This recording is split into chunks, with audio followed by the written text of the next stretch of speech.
Hello Year 7, it's Miss Harris from Perryfields High School.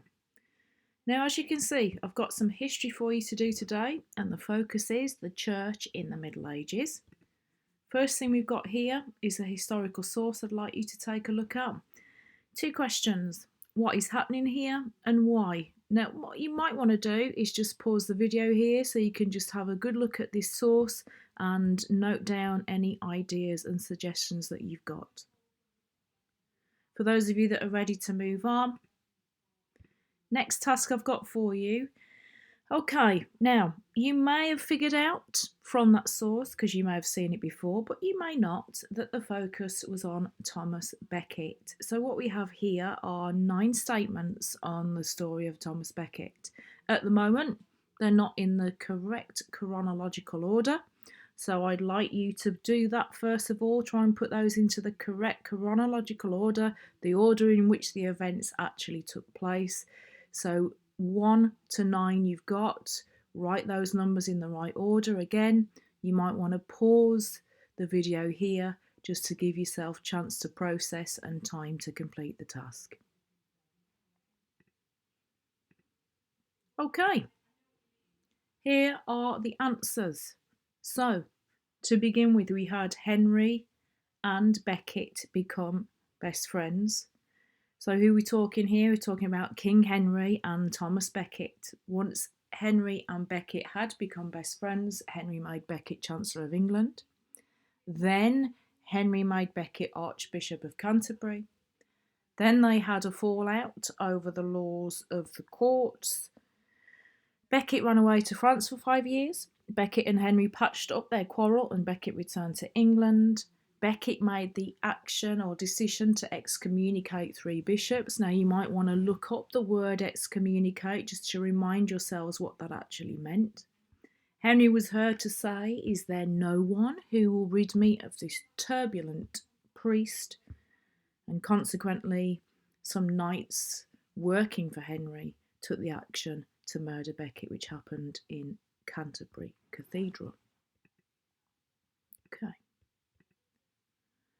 What we've got here is a written historical source this time, written by an Edward Grimm, a priest who was with Becket when he died. Now, I'm not going to read this to you. I think, again, you should pause the video here and have a good read through the source.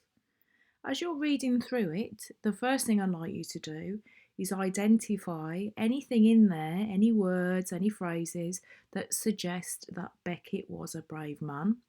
And the second thing I'd like you to do as you read through it is identify any words or phrases that suggest that Becket was a religious man. So again, pause the video, give yourself a chance to complete those tasks.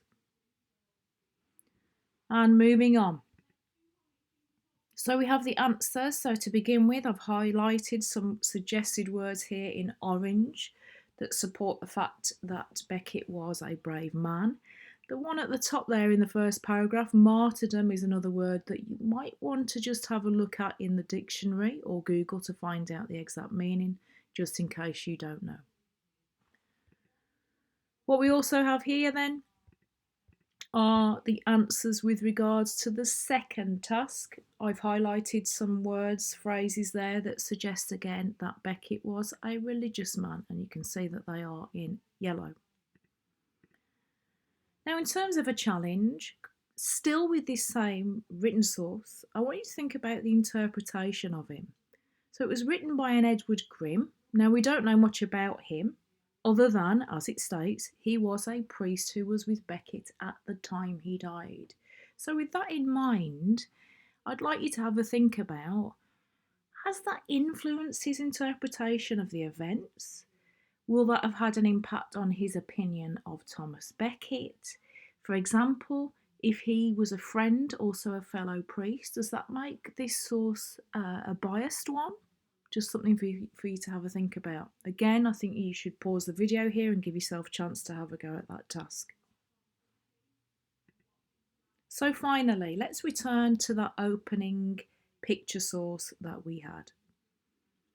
Asking the question, what is happening here and why? And I think now Now you've completed that work, and yes, you've done it many times before, I'm sure. I know that you've been focusing on the medieval church throughout year 7, so this is more of a revision task for you to do more than anything else. What can we see? Well, of course, it's an illustration of the moment of the murder in the cathedral, and you can see that that is Becket the priest on his hands and knees with the swords above his head. Finally, if you want one more thing to do, what I suggest you could do is you could create a storyboard of the events that happened with regards to the murder of Becket in Canterbury Cathedral. You've done these many times in school before, so remember we just take that A4 sheet of paper and fold it several times so that we have 4 separate boxes across the top and 4 across the bottom, giving you 8 places to put a cartoon image or a drawing to show us the storyboard of events. I hope you've enjoyed working on that year 7. I'll be back soon with some more activities for you to complete.